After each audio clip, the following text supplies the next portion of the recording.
Okay, hello. Welcome to a new day of my look through the various Sonic PC ports that Sega has done over the years. What I'm going to do today is look at some of the original Genesis games as they were ported to PC. And we are going to start with the very first Sonic game, Sonic the Hedgehog, for the Sega Genesis, released in 1991, created by Sonic Team. I don't think they were even called Sonic Team at that point, but the team that would go on to become Sonic Team. This game was the key in Sega's strategy when they attempted to show how the Genesis was edgier than the Super Nintendo. It was the more adult choice, and I say adult, imagine me saying it in air quotes, because it was no more mature of a system than the Super Nintendo was. What it did have was marketing that focused on its coolness and its blast processing, as they called it. And what Sonic had was very literally a blast of speed. That was kind of the core. It was a... I'm not very good at these Chaos Emerald collecting stages, but it was very good at proving their point of blast processing, and in being a game built around a marketing gimmick, it was not especially a good game. It was, and is, probably the best playing Sonic game, simply due to its level design.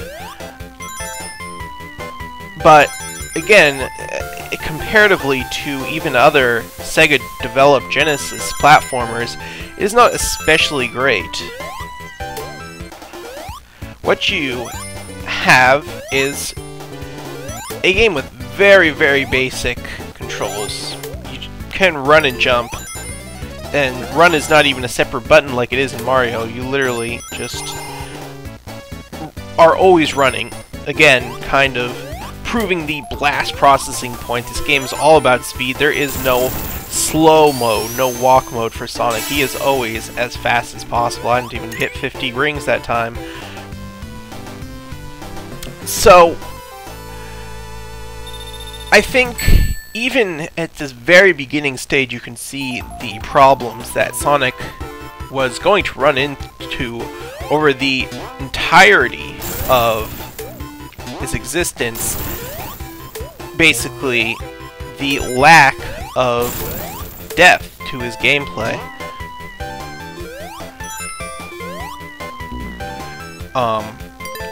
If I don't talk super a lot during this boss fight that is about to come up, it's because I do not want to die. There is no saving. In Sonic the Hedgehog, traditionally, I can create a save state on this PC version. That's one of the few advantages of this PC port. But I am going to attempt not to try to get into the whole save state thing unless it is absolutely required to get through a portion. And the first boss should not be such a portion.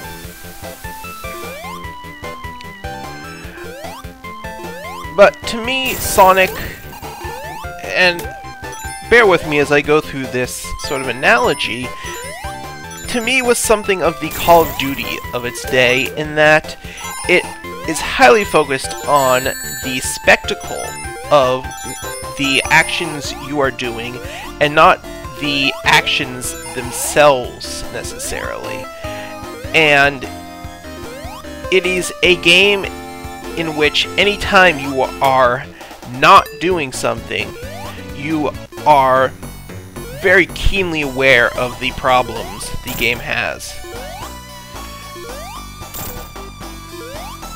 And I think that, well, Sonic is not nearly as linear in a certain sense as Call of Duty is. Whenever you try to go off the beaten path and explore in Sonic, and you can go off the beaten path and explore, it's just not as fun. The precise platforming is not as fun as running from left to right, which is not very exceptional gameplay.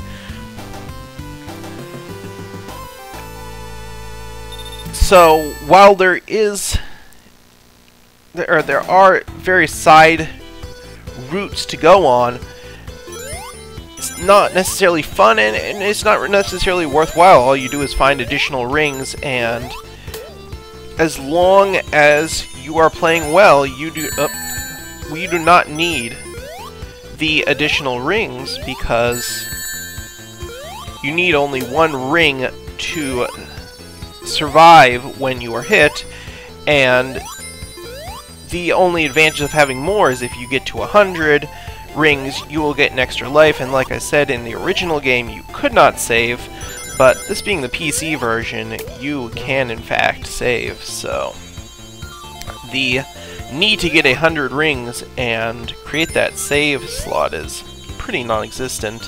This is a case right here where the less than ideal controls kind of show their issue, in that you get crushed and die if you do not precisely do that platforming, and it is difficult to do very precise movements with Sonic.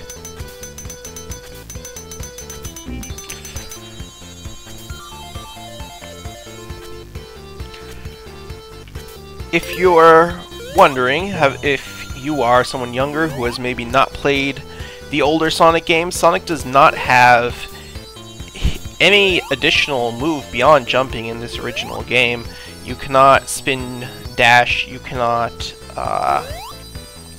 lock on to targets, or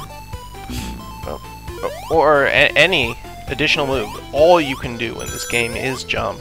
That is 100% of Sonic's moveset in this game. And the addition of the spin dash and the lock-on, I think, really improved the Sonic gameplay, but the quality of the level design, I think, dropped as Sonic went on, really. And so this, to me, is the best Sonic game. Maybe with the possibility of Sonic CD being as good, and I do have Sonic CD as well, and I do plan on playing that as well eventually, so you'll be able to form your own opinion. That won't be today. But I do think that Sonic 2 and 3, while they added multiplayer and they look better and run better, and again, we're on a PC, so running better is not especially, noteworthy.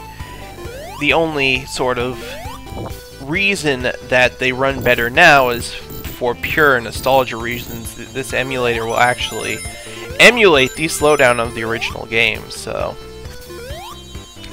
if you see slowdown, that is not my computer nor the quality of the video, but the emulation of the original game, which did have this slowdown. So the sequels got rid of the slowdown while greatly improving the graphics. But on the same token, I think they are not as enjoyable to me as this first game is. And I want to say that the level design is a main part of that.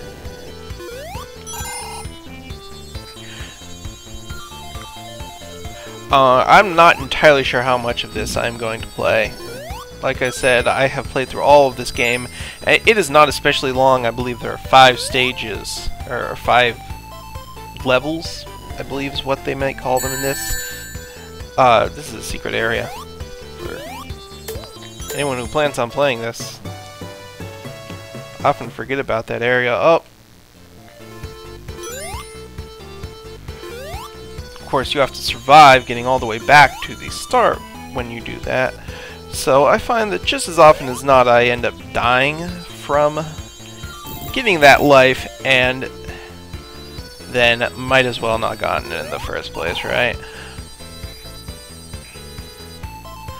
But if you mess up and fall by mistake there, as I did that time, it does give you a second chance to make it, so I appreciate its inclusion.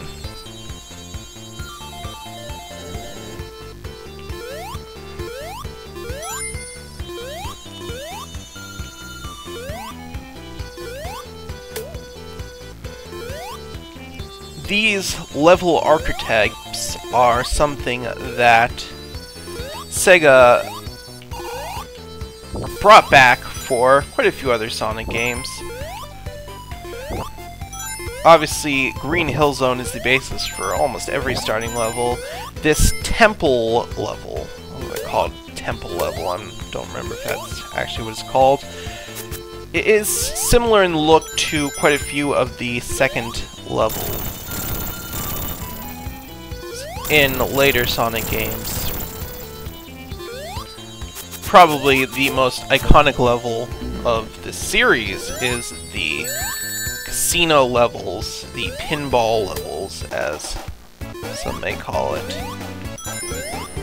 which are levels that I enjoy. They're often done quite well. They can also often be quite frustrating, but they are very creative setting, which I think people may appreciate about them more than the actual quality of the play on the levels themselves, because like I said, they can get a bit frustrating, mainly because the pinball aspect causes you to get bounced around a lot and have some difficulty getting where you're trying to go.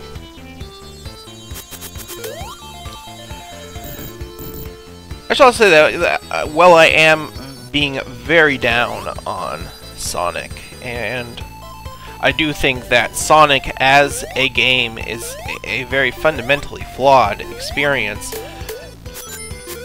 I did really enjoy Sonic as a kid growing up, and I don't look poorly upon those who loved him, because I was one of them. I do think that Sonic fans need to face that Sonic has not aged especially well, that like all games that get by on spectacle, eventually the spectacle is going to be outdone, and at that point the game becomes significantly less worthwhile. And that's something that's true of games to this day. Spectacle is something in an evolving medium like gaming, and one where technology evolves so quickly that, oh god, what seems cool one day is going to be outdated, you know, within a year, if not within a couple months, as someone else does something bigger, more over the top. I think that it's a problem that Activision has faced with the Call of Duty franchise, and I know I've compared this to Call of Duty several times, but I do think there are many similarities. But the problem Activision, I think, has had with Call of Duty is that with each entry they have to attempt to top themselves. I'm just talking about the single player here. They have to attempt to top themselves with every campaign from a spectacle standpoint, and for a series that supposedly deals with realistic, modern, or close to modern, near future warfare, some of the scenarios have grown to be something that seems more out of a sci-fi work than it works featuring believable technology or even technology that exists. And that, I think, is largely due to Activision's need to continually outdo themselves. And if you look at Ghosts this past year, you can see what happens when Activision doesn't outdo themselves. And you see a Call of Duty game for what it is, just a very straightforward, basic shooter. And like I enjoyed Sonic when, as a kid, I enjoy playing the Call of Duty campaigns just because they are a thrill. But remove the thrill from them, and there just isn't much to them. Sorry, guys. The issue is similar with Sonic, and one of the ways it manifests itself is that once you have played Sonic, you have played Sonic. There is very little more to it. You can go to collect the rest of the Chaos Emeralds in the bonus stages. Those bonus stages are not especially fun to play. And I would say that the bonus stage in the first game is maybe the most fun to play, if not the most visually appealing of any of the bonus stages. So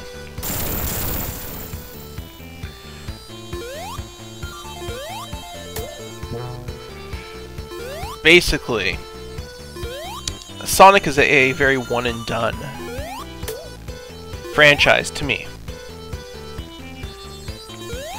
And it is not especially long. If I were to go through this entire game without seeing the game over screen, which is pretty unlikely, but if I were to do so, then I would likely beat this entire game within half an hour, most likely.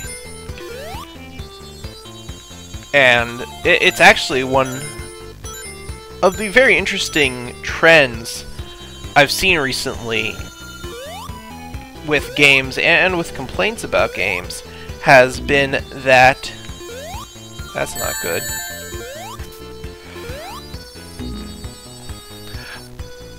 That games are becoming too short. I hear that term, becoming, and I think it's not accurate, because you have games like Sonic the Hedgehog and really the vast majority of games from the 8 and 16-bit era that did not last more than a couple hours at the most. And the sole piece of longevity from these games was the difficulty, and the fact that you often had to replay them from the very start if you died. In some cases even once.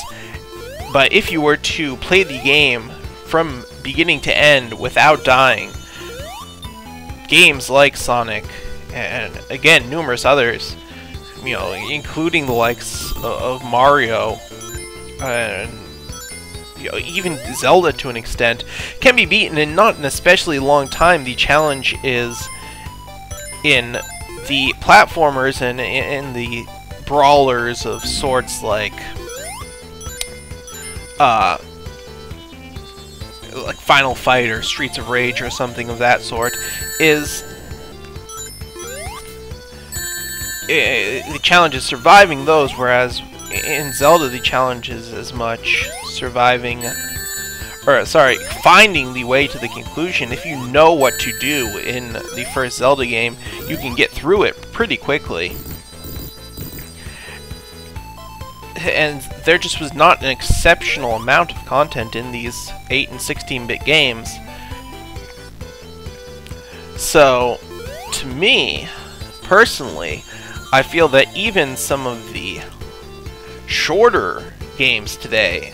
Feel, to me at least, much longer than many of the games I played as a kid. And obviously we have RPGs and such today as we did then, but I feel that they're of a similar length. If you know, look at, say, Final Fantasy 13. I am aware it was not the greatest game, but if you look at Final Fantasy 13 and it's, you know, maybe 40 hours long or so, maybe, you know, depending on how much of the side content you do, that is probably as long, if not longer, than Final Fantasy 1 through 3 on the original Nintendo. What I'm going to do right now is pause, switch over to Sonic the Hedgehog 2, and then continue. I have to stop the video for that, and I will edit it together. So hold on for 1 second, and I will switch over to the next game.